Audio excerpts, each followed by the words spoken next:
GHMC council సమావేశం hot గా సాగుతోంది. జీహెచ్ఎంసీ కార్యాలయానికి చేరుకుంటున్న కార్పొరేటర్లు వినూత్నంగా నిరసన చేపట్టారు. బీజేపీ కార్పొరేటర్లు భిక్షాటన చేస్తూ ప్లకార్డ్స్ ను ప్రదర్శించారు. గత సమావేశంలో బీజేపీ ఎంఐఎం కార్పొరేటర్లు తన్నుకున్నారు. 2 సెషన్లుగా జరగనున్న సమావేశంలో ఉదయం బడ్జెట్, మధ్యాహ్నం ప్రజా సమస్యలపై చర్చించనున్నారు. కౌన్సిల్ మీటింగ్ తో ప్రతి వ్యూహాల్లో పార్టీలున్నాయి. మరోవైపు మేయర్పై అవిశ్వాస తీర్మానం పెట్టాలని బీఆర్ఎస్ భావిస్తోంది.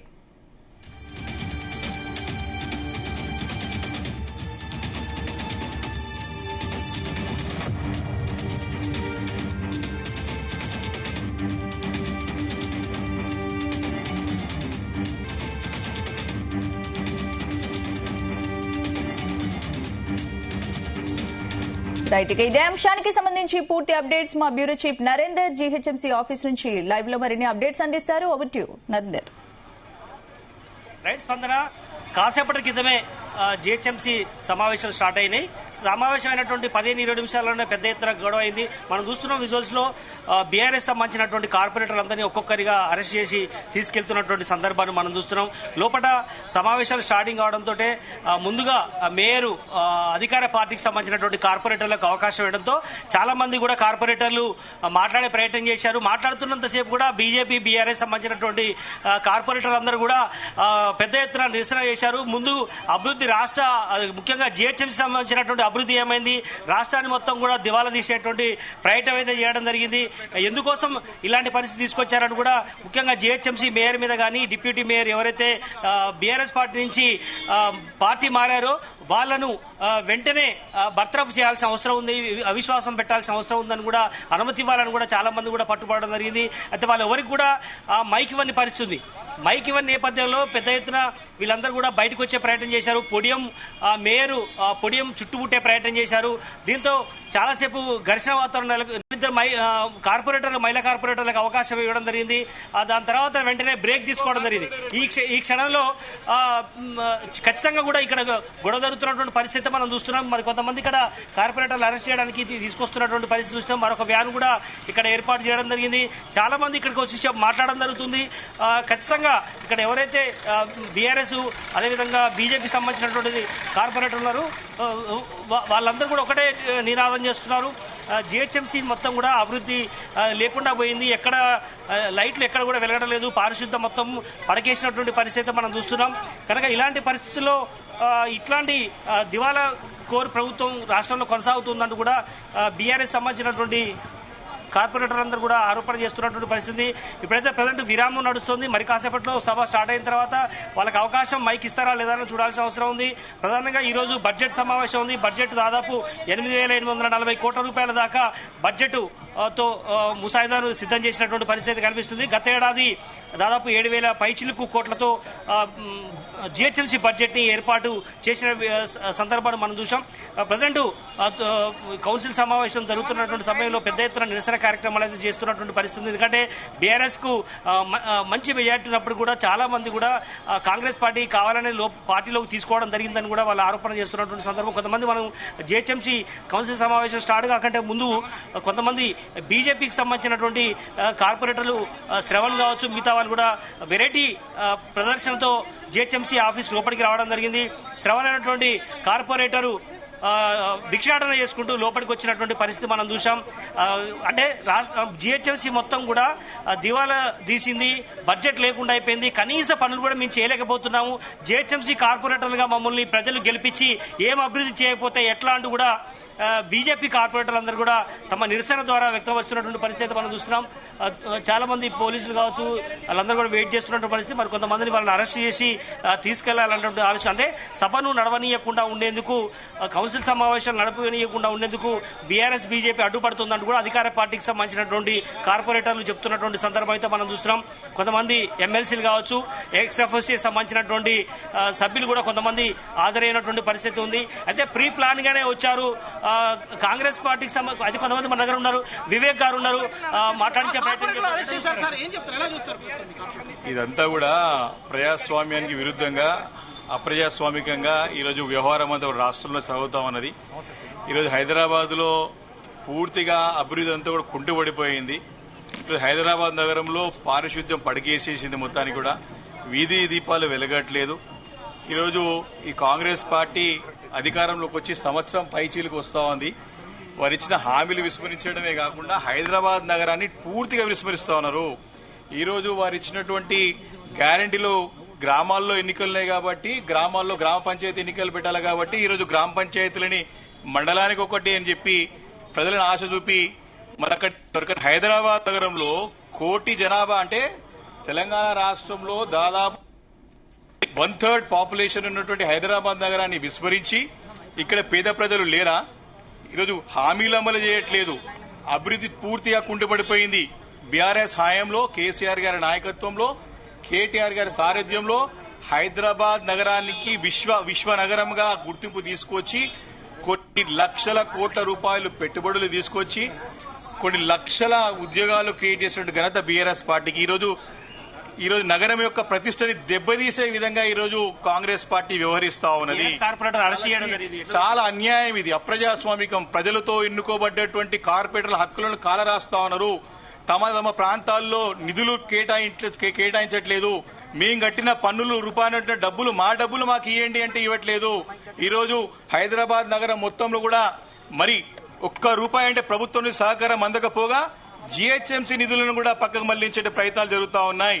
గతంలో ఎంతో ప్రతిష్టాత్మకంగా టీఆర్ఎస్ పార్టీ బీఆర్ఎస్ పార్టీ ప్రారంభించినటువంటి ప్రాజెక్టులు ఎస్ఆర్డీపీ గానీ, ఎస్ఎన్డీపీ గానీ, సిఆర్ఎంపీ మెయింటెనెన్స్ కానివ్వండి, డబ్బులు కేటాయించకుండా ఈరోజు తీవ్ర హైదరాబాద్ నగరానికి అన్యాయం చేస్తూ ఉన్నారు. సిగ్గుపడాల్సిన విషయం ఏంటంటే ఇంత పెద్ద హైదరాబాద్ నగరానికి, గ్రేట్ హైదరాబాద్ నగరానికి మరి ఎంతో మంది ప్రజాప్రతినిధులు ఉన్నారు అనేక పార్టీల వాళ్ళు. ఒక్క మంత్రి లేడా, గతి లేడా వీళ్ళకి పెట్టుకోవడానికి? అంటే ఈరోజు హైదరాబాద్ నగరాన్ని పైన పడి దోచుకుంటా ఉన్నది ప్రభుత్వం, ముఖ్యమంత్రి రేవంత్ రెడ్డి గారిని విశ్వాసం పెట్టి ఆలోచన చేస్తున్నారు. చాలా స్పష్టంగా ఆరోపిస్తా ఉన్నాం. హైదరాబాద్ నగరంలో ఎవరికి కూడా ప్రాతినిధ్యం వహించకుండా ఇటు కౌన్సిల్ ని కూడా డైల్యూట్ చేయడం, అదేవిధంగా నగరంలో ఒక్క మంత్రి ఉండడా? ఉమ్మడి గ్రేట్ హైదరాబాద్ నగరంలో ఈ ఉమ్మడి హైదరాబాద్ 3 జిల్లాలకు సంబంధించినటువంటి ఒక్క ప్రజాప్రతినిధిని మంత్రికి పనికిరాడా? అంటే ముఖ్యమంత్రి గారి ఆజమాయిషి, తన పెత్తనం చెలాయించడానికి, తన దందాలు చేసుకోవడానికి, తన అన్యాయాల అక్రమాలు చెలాయించడానికి ఈరోజు ప్రాతినిధ్యం లేకుండా హైదరాబాద్ నగరాలతో విస్మరిస్తా ఉన్నాడు. ఇది ఒక ఉదాహరణ మాత్రమే. కాబట్టి మేము తీవ్రంగా ఖండిస్తా ఉన్నాం. కార్పొరేటర్ల అరెస్ట్ ని మేము చాలా సీరియస్ గా తీసుకుంటా ఉన్నాం. పెద్ద ఎత్తున ఆందోళన తప్పవు. ఖచ్చితంగా రాబోయే రోజుల్లో ఇప్పటికే ప్రజా ఆగ్రహానికి గురిగా తప్పదు. ఇప్పటికి కూడా ఒక్క పని కొత్త పని చేసిన పాపాన కాంగ్రెస్ పార్టీ పోలేదు. ముఖ్యమంత్రి గారి దగ్గరనే మున్సిపల్ శాఖ పెట్టుకున్నాడు, దానిపైన రివ్యూ లేదు. ఈ రోజు మేయర్ గారిని డిప్యూటీ మేయర్ తీసేసుకున్నారు. కార్పొరేటర్లు తమ హక్కులకు నిధులు ఇవ్వమంటే నిధులు ఇయ్యారు. కాబట్టి టోటల్ గా ఈ రోజు జీహెచ్ఎంసీని నిర్వీర్యం చేస్తా ఉన్నారు. ఇక్కడ డబ్బులన్నీ కూడా దోచుకొని పోయి దందాలు చేస్తా ఉన్నారు రేవంత్ రెడ్డి ప్రభుత్వం. తీవ్రంగా అవిశ్వాసం వైపు వెళ్తే ఆలోచన కనిపించింది. మాకు నగర ప్రజల యొక్క అవిశ్వాసం అనేది ముఖ్యం కాదండి. ముఖ్యంగా మాకు ఈ రోజు ప్రజలు అనేక సమస్యలు ఎదుర్కొంటా ఉన్నారు. ఈరోజు ప్రజలకి ఈరోజు పారిశుద్ధ్యంతో పాటు నిధులు కేటాయించకుండా, వీధి దీపాలు అనేక సమస్యలు ఉన్నాయి. ఈరోజు వాటిని పరిష్కరించడని మేము అడగబోతా ఉంటే ఈరోజు మమ్మ కార్పొరేటర్ అరెస్ట్ చేస్తారంటే ఇంతకంటే అప్రజాస్వామికంగా ఏమైనా ఉంటుందా? ఇది ప్రజాపాలన కాదు, ప్రజలు అపహేళన చేసే పాలన అని చెప్పేసి సందర్భంగా మనం చేస్తా ఉన్నాను. Thank you. రైట్. మొత్తానికి బీఆర్ఎస్ ప్రభుత్వం హయాంలో పెద్ద ఎత్తున కూడా మనం చూసాం, అభివృద్ధి నడిచినటువంటి పరిస్థితి మనం చూసాం. ప్రజెంట్ మొత్తం గాలికి పోయింది అనుకున్న విషయాన్ని చెప్పడం జరుగుతుంది. మొత్తానికి బీఆర్ఎస్ సంబంధించినటువంటి కార్పొరేటర్లను అరెస్ట్ చేసినటువంటి పరిస్థితి మనం చూసాం. ఇప్పుడే ఒక్కొక్కరిగా ఎక్సాఫిషియో సభ్యులుగా ఉన్నటువంటి వాళ్ళు కావచ్చు, అదేవిధంగా ఇప్పుడు మనం మాట్లాడిన చూసాం కుత్బుల్లాపూర్ ఎమ్మెల్యే వివేక్ గౌడ్ ఖచ్చితంగా అవసరమైతే అవిశ్వాస తీర్మానం మేయర్ మీద పెట్టడానికి తమకు ఎలాంటి అభ్యంతరం లేదన్నటువంటి ఆలోచన చేయడం జరుగుతుంది. ఒక్కొక్కరిగా వాళ్ళని అరెస్ట్ చేసి బయటికి పంపించే ప్రయత్నం సభ సజావుగా చేసేందుకు కేవలం కాంగ్రెస్ అదేవిధంగా ఎంఐఎం తో పాటు బీజేపీ వాళ్ళైతే లోపటే ఉన్నటువంటి పరిస్థితి మనం చూస్తాం. ముఖ్యంగా బీఆర్ఎస్ నే టార్గెట్ గా చేసుకుని అరెస్టు జరుగుతున్నట్టు కూడా చెప్పడం జరుగుతుంది. కొంతమంది ఇక్కడ ఎమ్మెల్సీలు కావచ్చు, ఆ పార్టీకి సంబంధించినటువంటి కొంతమంది నేతలు ఉన్నారు, వాళ్ళతో మనం మాట్లాడించే ప్రయత్నం చేద్దాం. డెవలప్మెంట్ అనేటువంటిది కంటిన్యూస్ ప్రాసెస్, అన్ని వర్షాలు కొనసాగుతున్నాయి. దానికి సంబంధించినటువంటి చర్చకు కూడా సిద్ధంగా ఉన్నారు. కానీ ఆ చర్చకు కొనసాగితేనే మనకు ఏం జరుగుతుంది, ఏంటి, ఎవరికి ఏ అనుమానాలు ఉన్నా కూడా చర్చించుకోవడానికి అవకాశం ఉంటుందంటే చర్చ లేకుండా దానికి ఫలితాలు తెలియచేటువంటి అవకాశం ఉండదు. ఏం జరుగుతుంది, ఏం జరగదు అనేటువంటి చర్చించుకుని అటు బీజేపీ ఉంది, బీజేపీ వాళ్ళు ప్రకటించడం జరిగింది. మేము చర్చకు సిద్ధంగా ఉన్నామని చెప్పడం జరిగింది. గ్రేటర్ హైదరాబాద్ నగరానికి చాలా పెద్దది, ఇంత పెద్ద నగరానికి కాంగ్రెస్ ప్రభుత్వం ఏం చేస్తుంది అనేటువంటి అది చర్చ జరిగితే తెలుస్తుంది కదా. ఏం నిధులు అనేది కూడా దాని మీద విషయంలో చెప్పడానికి సిద్ధంగా ఉన్నారు. వాళ్ళకి ఏ అంశమైనా కూడా చర్చించడానికి అరెస్ట్ ఎవరిని చేయలేదు.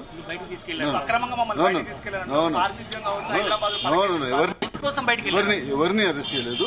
హౌస్ ఆర్డర్ లో తీసుకొచ్చేటువంటి ఇదిలో అది ఎక్కడైనా కూడా ఏ హౌస్ అయినా కూడా హౌస్ ఆర్డర్ తీసుకురావడానికి ఒకవేళ అటువంటి పరిస్థితి వస్తే కనుక వాళ్ళని బయటికి మార్షల్స్ వచ్చి బయటికి తీసుకెళ్తామని. ఇంత పెద్ద మంత్రి అరెస్టులు జరగలేదు. ఒక మంత్రి కూడా ఎందుకు ఏర్పాటు చేయడంలో ఫెయిల్ అయింది అంటారు. ఏదంటారు? జేహెచ్ఎంసీ ఇంత పెద్ద ప్లేస్ ఉన్నప్పటికీ కూడా ఒక్క మంత్రి కూడా ఏర్పాటు చేయలేకపోయింది. జేహెచ్ఎంసీ లిమిట్స్ లో కాంగ్రెస్ ప్రభుత్వం అని కూడా చెప్తున్నారు. మంత్రి గురించి అంటారా? మంత్రివర్గానికి ఎక్స్పాన్షన్ ఉంది. ఎక్స్పాన్షన్ లో అవకాశం ఉంటుంది ఖచ్చితంగా. ఎవరెవరికి వచ్చేటువంటి ఛాన్స్. ప్రతిపక్షాలకు వాయిస్ ఇవ్వలేదని ఎప్పుడు ఎక్స్పాన్షన్ వచ్చినా కూడా బీజేపీకి అవకాశం ఇవ్వడం జరిగింది. వాళ్ళు పూర్తిగా కోఆపరేట్ చేయడానికి సిద్ధంగా ఉన్నారన్నారు. వాళ్ళు చర్చ చేయమని అడుగుతున్నారు. అదేవిధంగా కాంగ్రెస్ పార్టీకి సంబంధించిన వాళ్ళు కూడా చర్చ చేయమని ఒకటి ఇక్కడ క్వశ్చన్ చేయమని అడుగుతున్నారు కదా. క్వశ్చన్ చేయండి, చర్చ జరిపిండి. చర్చ జరిగితే క్వశ్చన్స్ అడిగితే సమాధానం చెప్పడానికి సిద్ధంగా ఉన్నారని చెప్తున్నటువంటి సార్ మేయర్ గారు అదే పదే అదే రిపీట్ చేయడం జరిగింది. కాబట్టి దానికి సమాధానం రావాలి అంటే క్వశ్చన్ వేయాలి. సభ మొదలు ప్రశాంతంగా సాగుతూ క్వశ్చన్ అడిగితే దాని గురించి సుదీర్ఘంగా చర్చించుకోవడానికి అవకాశం ఉంది. ఏ పక్షమైనా కూడా, ఏ సభ అయినా, ఏ పక్షమైనా కూడా చర్చలు సమర్థవంతంగా నడిచినప్పుడు మాత్రమే ప్రజలకు అక్కడ ఉన్నటువంటి జరిగేటువంటి కార్యక్రమాలు ఏం చేస్తున్నది, ఏమైనా లోపాలు ఉంటే కూడా దాన్ని సవరించుకోవడానికి అధికారులపైన కూడా మనం చర్చించడానికి అవకాశం ఉంటుంది. కాబట్టి ఎప్పుడైనా ఒక సౌహృద్భావ వాతావరణంలో చర్చలు జరిగితే మాత్రమే దానికి సంబంధించినటువంటి రిజల్ట్ వచ్చే అవకాశం ఉంటుంది. బీఆర్ఎస్ బీజేపీ అంటుంది అవిశ్వాసం పెట్టే ఆలోచన చేస్తున్నాము. మేయర్ విజయలక్ష్మి కావచ్చు. ప్రజాస్వామ్యంలో అన్ని రకాల అవకాశాలు ఉంటాయి. ఒకవేళ అవిశ్వాసం పెట్టదలుచుకుంటే పెట్టండి. దానికి ఒక సంఖ్య లేదు కదా. కాంగ్రెస్ పార్టీ గెలిచింది కొద్దిమంది, ఎట్లా గెలుస్తారని మీరు నమ్ముకోండి. నేను అనేది గెలుస్తారా ఓడతారా ఏమైతుంది అనేది వేరే విషయం. ఒకవేళ అవిశ్వాసం పెట్టదలుచుకుంటే దాన్ని నోటీస్ ఇవ్వాలి. దానికి సంబంధించినటువంటి ప్రొసీజర్ ఉంటుంది. ఆ ప్రొసీజర్ ఫాలో అనేది అది నెక్స్ట్ ప్రక్రియ. కాబట్టి దేనికైనా ప్రొసీజర్ ప్రకారంగా పోవాల్సినటువంటి అవసరం ఉంటుంది తప్పితే ప్రొసీజర్ని ఇచ్చేసి ఏదో అవుతాయనే గందరగోళం సృష్టిద్దాం అనేటువంటిది కరెక్ట్ కాదు. ఎంఐఎం పాత్ర ఎట్లా ఉంటుంది? మీ దోస్తే ఉందా? అసెంబ్లీలో దోస్తాను ఉన్నట్టు ఇక్కడ కూడా అట్లాంటి పరిస్థితి ఉందా? ఇప్పుడు ఇవన్నీ కూడా అంశాల వారీగా ఉంటాయి. అంశాల వారీగా కొన్ని అంశాల్లో వాళ్ళు మాకు సపోర్ట్ ఇవ్వచ్చు, కొన్ని అంశాల్లో సపోర్ట్ ఇవ్వకపోవచ్చు. అంశాల వారీగా ఉంటుంది. వాళ్ళు పూర్తి స్థాయిలో అలయన్స్ అయితే ఏం లేదు కాబట్టి అంశాల వారీగా సపోర్ట్. రైట్, మనం చూస్తున్నాం ఒక్కొక్కరుగా మాట్లాడుతున్నటువంటి. ఇప్పుడు కాంగ్రెస్ ఎమ్మెల్సీ మాట్లాడారు. అదేవిధంగా ఎమ్మెల్యే ఇంతకుముందు బీఆర్ఎస్ సంబంధించినటువంటి నేత కూడా మాట్లాడారు. కార్పొరేటర్ కూడా ఒక్కొక్కరు కూడా మాట్లాడి లోపలికి వెళ్తున్న సందర్భాన్ని మనం చూస్తున్నాం. ప్రధానంగా బీఆర్ఎస్ వాళ్ళని అనుచితంగా ఒక బుల్డోజ్ చేసి, అంటే సభను నడవనీయకుండా చేసేందుకు బీజేపీని బీఆర్ఎస్ని టార్గెట్ చేసే జేహెచ్ఎంసీలో ఇలాంటి రభసకు కారణమవుతోంది కాంగ్రెస్ పార్టీ అనే విమర్శలు అయితే ఎదుర్కొంటున్నటువంటి పరిస్థితి ఉంది. ఇప్పుడు బ్రేక్ అయిన నేపథ్యంలో మరి కాసేపట్లో మళ్ళీ సభ స్టార్ట్ అయ్యే అవకాశం ఉంది. సభ స్టార్ట్ అయినంత సేపు కూడా దాదాపు మనం చూసాం అరగంట సేపు గలాట నడిచింది. ముఖ్యంగా రాష్ట్ర అభివృద్ధి మొత్తం ముఖ్యంగా జీహెచ్ఎంసీ లిమిట్స్ లోనే ఎక్కువగా ఆదాయం వస్తుంది కాబట్టి 60% నిధులు ఇక్కడి నుంచి వస్తున్నాయి కాబట్టి ఇక్కడ ఖచ్చితంగా నడవనీయకుండా చేసేందుకు ప్లాన్ చేయడం జరుగుతుంది అని కూడా చెప్పడం. మన దగ్గర కాంగ్రెస్ పార్టీకి సంబంధించిన వాళ్ళు మిగతా వాళ్ళు కూడా ఉన్నారు. ప్రయత్నం చేద్దాం. వివేక్ గారు ఉన్నారు, మాట్లాడించే ప్రయత్నం చేద్దాం. ఎట్లా చూస్తారండి అరెస్ట్ చేయడం? ఎట్లా చూస్తారు? మేము ఇది అప్రజాస్వామికం, ఇది ఎంత కూడా మరి రాచరిక పాలన, దౌర్జన్య పాలన, అరాచక పాలన అని చెప్పడానికి ఇది ఒక నిదర్శనం. గడిచిన 420 రోజుల నుంచి 420 డేస్ నుంచి కూడా 420 రోజుల నుంచి కూడా ఇదే నడుస్తుంది. తెలంగాణ రాష్ట్రంలో తాము ఇచ్చిన హామీలను విస్మరించడం, ఈరోజు హైదరాబాద్ నగరంలో అభివృద్ధి కుంటుపడడం, మరి దీన్ని నిలదీస్తారని చెప్పేసి కార్పొరేటర్ని ఈ రకంగా దౌర్జన్యంగా అరెస్ట్ చేయడం అనేది పూర్తిగా ప్రజాస్వామ్యానికి వ్యతిరేకమైనటువంటి పరిపాలన ఈరోజు రాష్ట్రంలో కొనసాగుతుందని చెప్పడానికి నిదర్శనం. ఖచ్చితంగా ఈరోజు ప్రజల నుంచి ఎన్నుకోబడిన కార్పొరేటర్లు వారి యొక్క ప్రజల సమస్యలు పరిష్కరించడానికి ఇది వేదిక. ఒక నాదుడు లేడు, ఒక అధికారి లేడు, ఒక మంత్రి లేడు. ముఖ్యమంత్రి గారు పురపాలక శాఖ తన దగ్గర పెట్టి గుప్పట్లో పెట్టుకుని మరి పెద్ద ఎత్తున డబ్బులు దండుకుంటా ఉన్నారు, లంచాలు ఎగబడతా ఉన్నారు, స్కాములు చేస్తా ఉన్నారు. మరి ప్రజా సమస్యలు పరిష్కరించమంటే ఈ రకంగా మరి జవాబు చెప్పకుండా మరి దాటి వేసే ధోరణి కనపడతా ఉంది. కాబట్టి దీన్ని తీవ్రంగా ఖండిస్తా ఉన్నాం. తప్పకుండా ప్రజలని గమనిస్తా ఉన్నారు. గ్రేటర్ హైదరాబాద్ నగరాన్ని పూర్తిగా విస్మరించినారు. ఒక మంత్రి గ్రేటర్ హైదరాబాద్ నగరంలో ఇంతమంది ప్రజాప్రతినిధులు ఉన్నారు. ఒక మంత్రి ఎక్స్పాన్షన్ చేస్తావు, దాని తర్వాత అవుతుంది అంటే ఇంకా 5 సంవత్సరాలు ఎంత చేస్తారు? ఎక్స్పాన్షన్ ఎప్పుడైతుందండి? ముఖ్యమంత్రి గారికి తన ప్రభుత్వం పైన పట్టు లేదు. 6 మంది మంత్రులు ఎన్నిక సంవత్సరం కాలం పడుతూ ఉంది. ఇంత కోటిన్నర జనాభా ఉన్నటువంటి ప్రజలకి ఒక మంత్రిని ప్రాతినిధ్యం వహించడానికి చేయడానికి కూడా వారికి చేతనవుతలేదా? కేవలం ఆధిపత్యం చెలాయించడానికి తన యొక్క దందాలు చెలాయించుకోవడానికి ఎవరు కూడా అడ్డు తగలకూడదని చెప్పి కూడా మంత్రిని కేటాయించకుండా ఈ రోజు కాలయాపన చేసుకుంటూ ఇక్కడ వేదికగా జీహెచ్ఎంసీ వేదికగా ఇక్కడ ప్రజలతో ఎన్నికబడినటువంటి ప్రజాప్రతినిధులు అడుగుతారని చెప్పి ఈ రకంగా మరి గొంతు నొక్కే ప్రయత్నాన్ని మేము తీవ్రంగా ఖండిస్తా ఉన్నాం. మొత్తానికి మరి కాసేపట్లో మళ్ళీ సభ స్టార్ట్ అయ్యే అవకాశం నేపథ్యంలో ఎక్స్ అఫీషియల్ సభ్యులుగా ఉన్నటువంటి వాళ్ళు కావచ్చు, మిగతా వాళ్ళందరూ లోపలికి వెళ్తున్నటువంటి సందర్భం ఉంది. ఖచ్చితంగా ప్రతిపక్షాల గొంతు నొక్కే ప్రయత్నం జరుగుతుందని కూడా ప్రతిపక్షాలకు సంబంధించినటువంటి సభ్యులు ఆరోపణలు చేస్తున్నటువంటి నేపథ్యంలో ఖచ్చితంగా అవసరమైతే అవిశ్వాసాన్ని ఎదుర్కోవడానికి సిద్ధంగా ఉన్నారని కూడా అధికార పార్టీకి సంబంధించినటువంటి సభ్యులు చెప్తున్నటువంటి పరిస్థితి చూస్తున్నాం. ఇది ఇక్కడ పరిస్థితి. Over to studio. Right, thank you Narender, thanks for the update.